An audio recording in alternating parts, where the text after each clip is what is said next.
My family degraded me as worthless and favored my golden child sister, but my revenge is about to begin. I, 25 meters, need to share this story because it finally came to an end, and revenge was served perfectly cold. My sister, 20F, was always our family's golden child, while I was treated like I was worthless.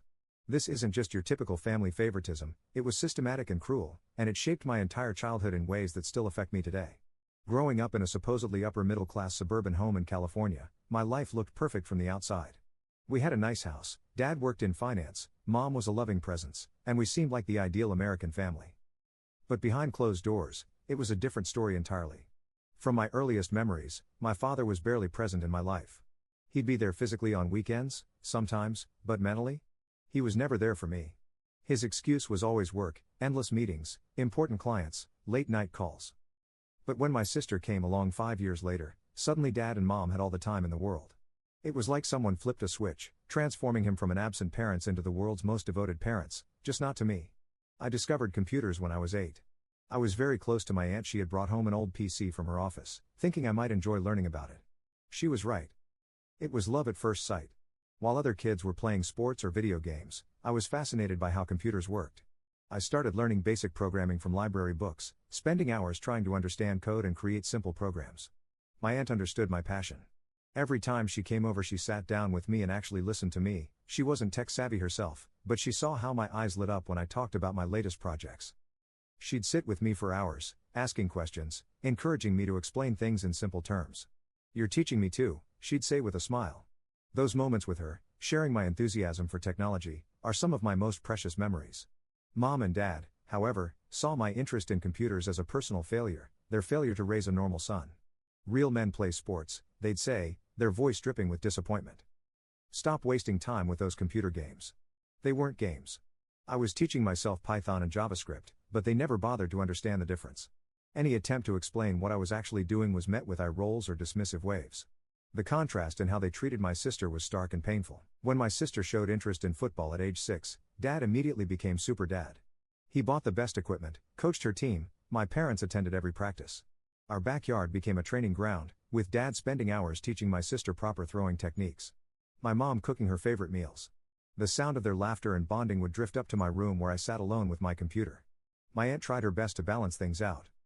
She knew what was happening and did everything she could to make up for their favoritism. She'd come to my computer club meetings, help me set up for science fairs, and always made sure to celebrate my achievements, even if family ignored them. "You're special in your own way," she'd tell me. "Don't let anyone make you feel less than you are." I remember one particular evening when I was 12. I had just finished my first real program, a simple game I had coded myself. I was so excited to show it to someone. I tried to call my aunt, but for some reason she couldn't get back to me, and my mom wasn't at home, so I went to find Dad. He was in the backyard with my sister, as usual, practicing football plays. I waited patiently for nearly an hour before trying to get his attention. "Dad, can I show you something? I made a game." He didn't even look at me. "Not now, can't you see we're busy? This is important. Your sister has a game this weekend." That moment crystallized everything.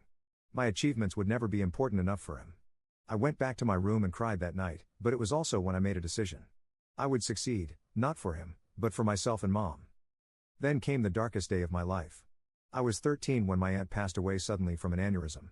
One day she was there, making breakfast and asking about my latest coding project, the next, gone. The loss was devastating, but what came after was even worse. Without her balancing presence, my family's favoritism became blatant and unchecked. The days following Aunt's death showed me exactly where I stood in the family. My family threw themselves completely into my sister's life, using sports as an escape from grief. They attended every football game, every practice, every school event. Meanwhile, I processed my grief alone in my room, finding solace in coding more complex programs, trying to create something that would make Aunt proud. I still remember my first major achievement after Aunt's death. I was 14, and I had won first place in the state computer science fair.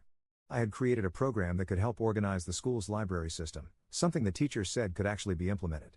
The fair was on a Saturday, and I had left a note for my family about it on the fridge 3 weeks in advance.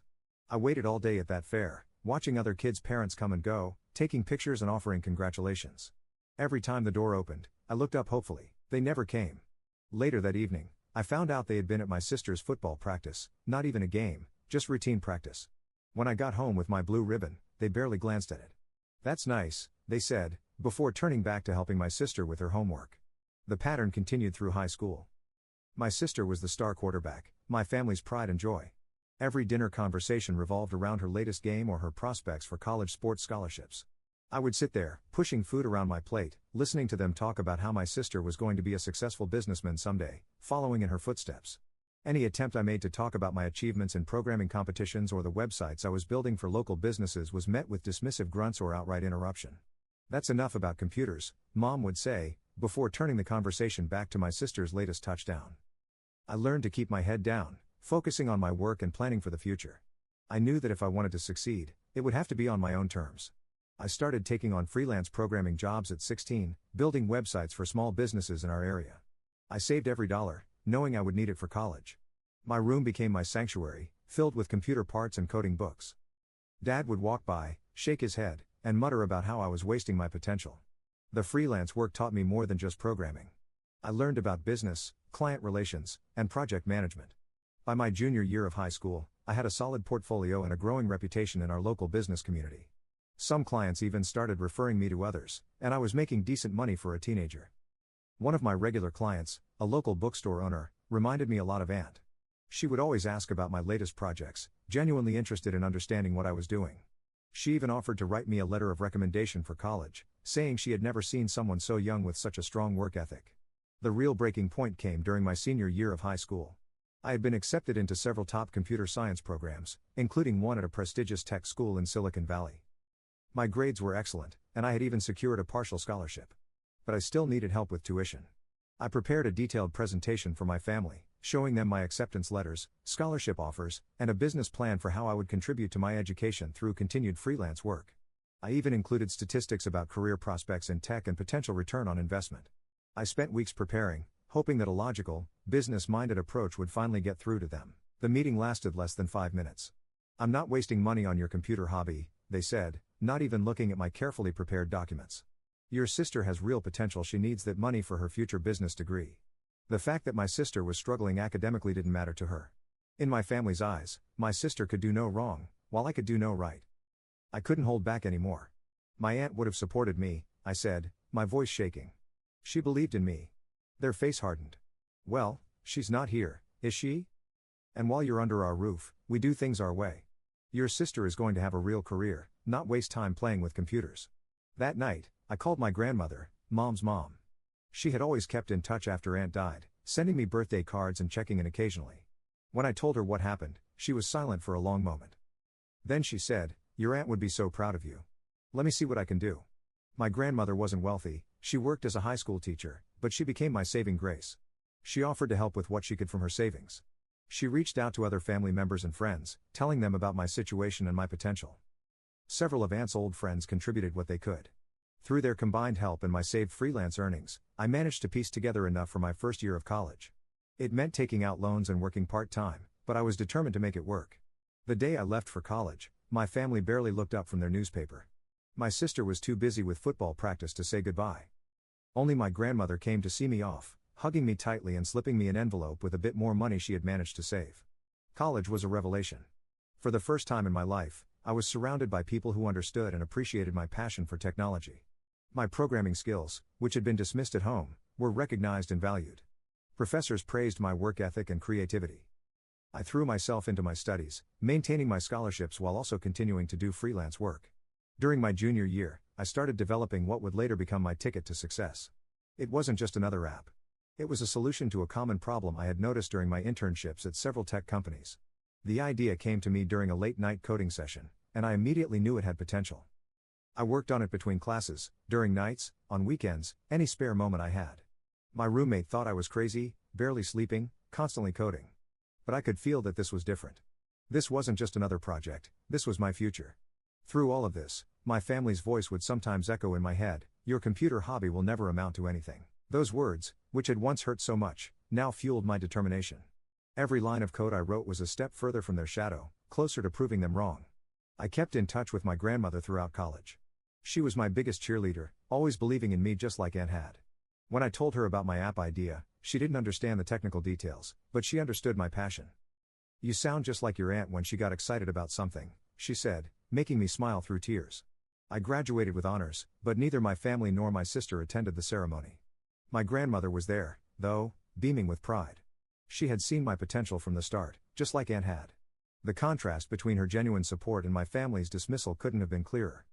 After graduation, I took a risk that would have given my family a heart attack if they'd bothered to know about it. I turned down several lucrative job offers to focus on developing my app. I lived in a tiny studio apartment, eating ramen and working 18-hour days. My grandmother continued to believe in me, occasionally sending care packages and words of encouragement. Meanwhile, family gossip, via my grandmother, kept me informed about my sister's struggles in her business program. My family had to hire tutors and make substantial donations to keep her from failing out. Still, in their eyes, my sister was the one with real potential, while my tech career was just a phase that would eventually fail. Little did they know that my phase was about to change everything. But that's where the next update begins, with the launch of my app and the start of my company's meteoric rise. What happened next would prove to be the perfect setup for the most satisfying revenge against their years of dismissal and disrespect. I'm still amazed at how everything turned out, but I'll save those details for the updates. Let's just say that karma has a way of coming back around, and sometimes the best revenge is massive success, especially when you can use that success to teach some very specific lessons to those who doubted you. The next update will explain how my worthless computer hobby turned into a multi-million-dollar company, and how my family's golden child's real potential led to a very different outcome. Stay tuned. The satisfaction of what happened next still brings a smile to my face. Update 1. It's been a wild ride since my last post. A lot of you asked for details about how my app actually took off, so here's the full story of how my worthless hobby transformed into a multi-million-dollar company. After graduation, I moved into the cheapest apartment I could find in Silicon Valley, basically a closet with a bathroom. The rent still ate up most of my savings, but the location was crucial. I needed to be where the action was, where potential investors and partners were just a coffee meeting away. The first 3 months were brutal.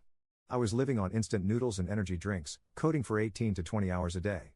My app, which I'd started in college, was a solution for streamlining corporate communication systems, something I noticed was a huge pain point during my internships. But turning a working prototype into a market-ready product was a whole different challenge. My breakthrough came from an unexpected source. I was working part-time as a barista to make rent, and one morning, a guy in a suit noticed me coding during my break. He asked what I was working on, and instead of giving my usual vague response, I decided to give him my elevator pitch. Turns out, he was a project manager at a major tech company, dealing with exactly the kind of communication issues my app was designed to solve. He offered to beta test my app with his team. For 6 weeks, I got real-world feedback from actual users. The app wasn't perfect. There were bugs, UI issues, and features that needed tweaking, but the core functionality was solid. More importantly, the team loved it. They started using it for all their projects, even after the beta test ended. Word spread through the company. Soon, other teams wanted to use it too. The project manager introduced me to their head of innovation, who was interested in potentially investing. But they wanted to see more features, more polish, more proof that this could scale. I didn't sleep for 2 weeks straight, implementing every piece of feedback and adding new features. My grandmother sent me care packages with coffee and snacks, worried about my health but supportive as always. Your aunt would tell you to take better care of yourself, she'd say, but I could hear the pride in her voice. The meeting with the investors was surreal. I walked into a room full of executives, wearing a suit I borrowed from a friend.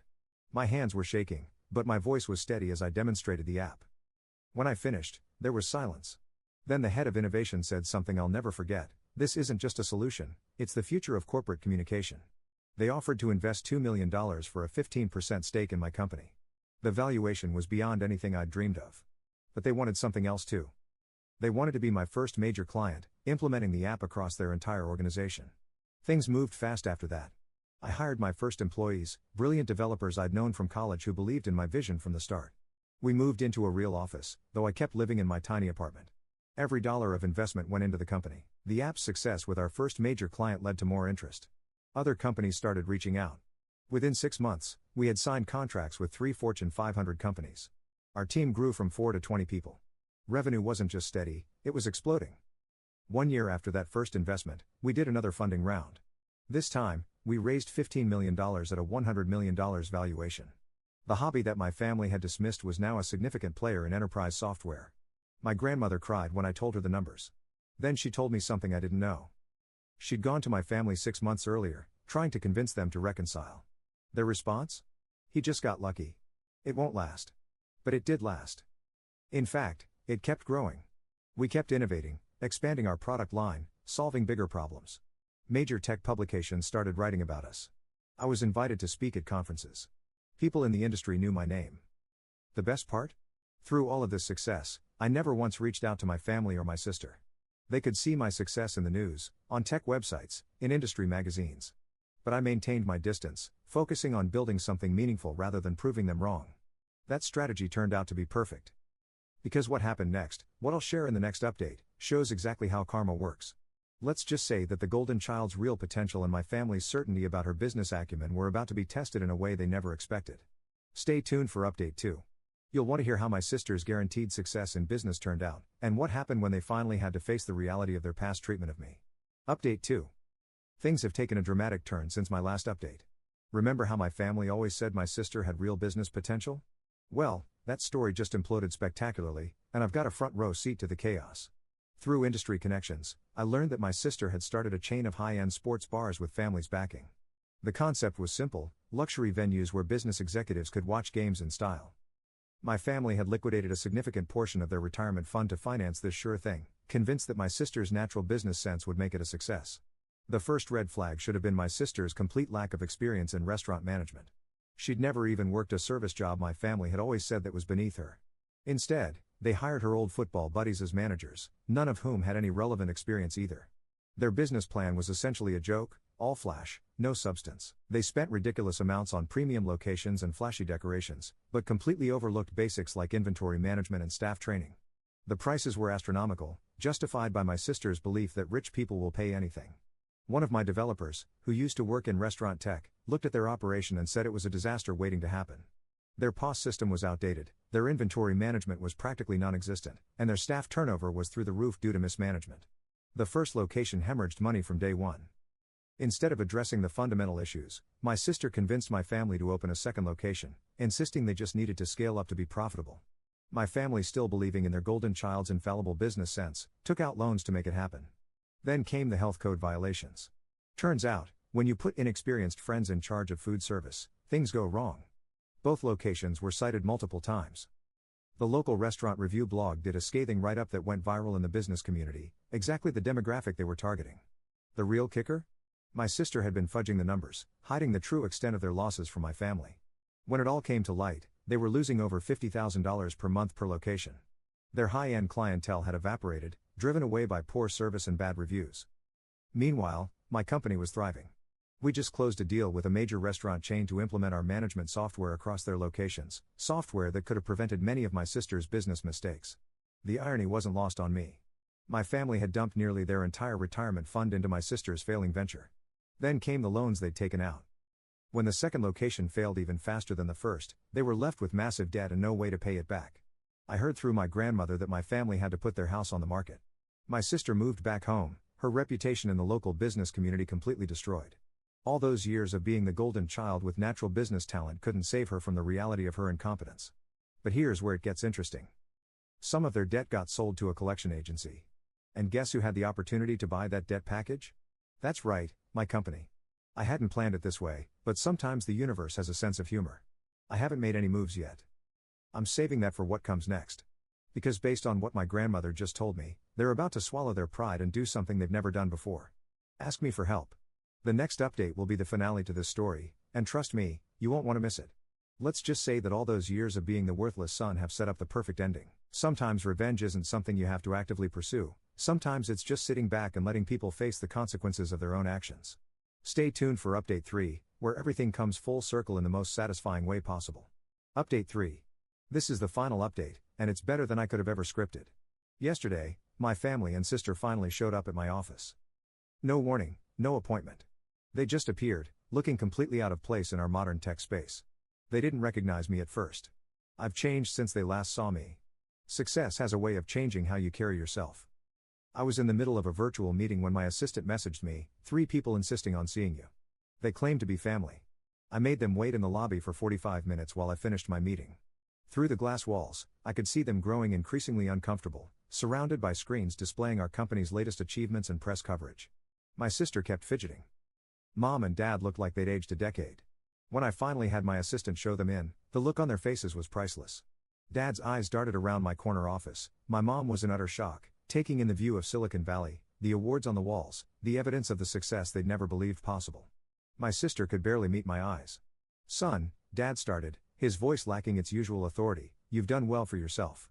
Mom started, I always believed in you or my son, and I know you could have done it, and here we are now. The forced acknowledgement almost made me laugh. Classic family, even now, they couldn't give a straight compliment. I let them squirm in silence for a moment before asking, what brings you here? They tried to dance around it at first. Dad attempted some small talk about my computer business, still couldn't bring himself to call it a tech company. My sister stared at her shoes. Finally, desperation won out over pride. The truth came spilling out. The sports bars had left them with over $3 million in debt. My family's house was in foreclosure. My sister's reputation was so destroyed that he couldn't even get entry-level interviews. All her former football connections had abandoned her after the business failure. They needed my help. Specifically, they needed money. We're family, Dad said, as if that meant anything after all these years. Family helps family. That's when I pulled out the folder. You mean like this kind of help? I slid it across the desk. Inside was documentation showing that my company now owned their debt. Every single cent they owed now belonged to me. Their faces went pale. Here's what's going to happen, I said, my voice steady. You're going to sign up for a payment plan. Every month, you'll pay back what you owe. No family discounts. No easy way out. Think of it as a business lesson since you're all such natural business family. My sister started to protest, but I cut her off. And here's the best part.